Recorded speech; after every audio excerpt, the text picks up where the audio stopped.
I was I was there, and I got to tell you, I mean, I remember before the grading service, I had two 1835 half times. They were absolutely amazing. I mean, they were.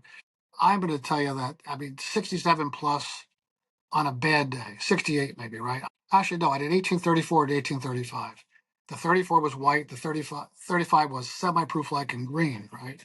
And I remember when PCGS first started, I submitted them, and I think they graded them 65 and 66, right? So I think at the time, everybody was scared. We were like, it felt like 65 was the highest number, right? So it was interesting. And even like a year and a half later, and I always told you like I grade coins based on the market. I remember in Parsippany at NGC early on, it must have been probably 1989. I remember Scott Travers called me and told me he just bought a proof barber quarter in '68 for $40,000. Now, $40,000 for a proof barber quarter that was probably $5,000 before the services started. It was a mind-boggling number. So, as a grader, you hear these things of what's going on.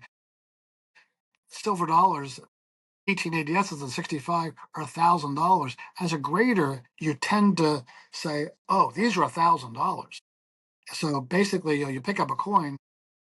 This is not a 65. Why? I wouldn't pay $1,000 for this. So basically, if you're going to pay $1,000 for ADS dollars in those days, or $40,000 for a Washington quarter, a proof barber quarter, it had to dock you off your chair, right? So I believe we inherited this really popular idea.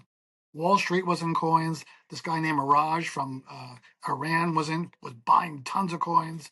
I think it was a Kidder Peabody fund. Shearson came in, and coins that skyrocketed. The float or the amount of coins out there was very, very small because the service had just started.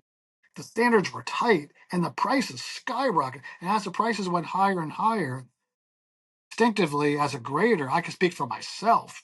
We got stricter because we were scared. I'm not grading this 68. This is not 40,000. So then, I mean, things have normalized. The barber quarter that was 40,000 is now 8 to 10,000, and I haven't seen that standard on those change in over a decade. It seems fine to me. It seems fine. I mean, even the coins that we reject and don't sticker in a barber quarter and proof 68, we might call it a low end 68 or a nice 67.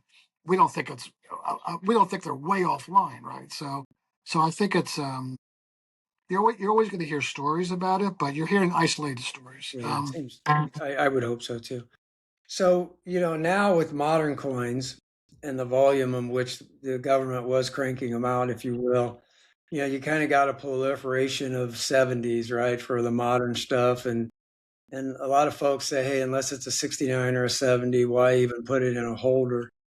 What has that done to the integrity of the whole numeric system, if you will, when Yeah, people are, if it's not perfect, I don't want it. If it's a modern right, coin, it's like I right, hear people saying all the time, if it's not 69 or 70, I won't even put it in a right. holder. And I'm not sure See, that's the right strategy, but that's what's happening. well, so the modern grading to me is more of a marketing grade. So like I know at CACG, if you go to our website, look at our grading criteria on modern coins, we we we do not tell you a modern coin is perfect. We tell you it's nearly perfect. It has slight imperfections, on and on and on. I think PCGS and NGC say it's perfect under 5 power magnification. I haven't seen enough modern coins to know if that's true. But what I could tell you is that 1898 Barber quarter, there's one in the stacks auction uh, next week, and proof 68 plus, I think, and it's graded 68 plus. If that were a modern coin, if that was a 2026 quarter, it would be a 70. So the modern grades are higher as a matter of a definition. That's how they market them. We're sort of stuck with that.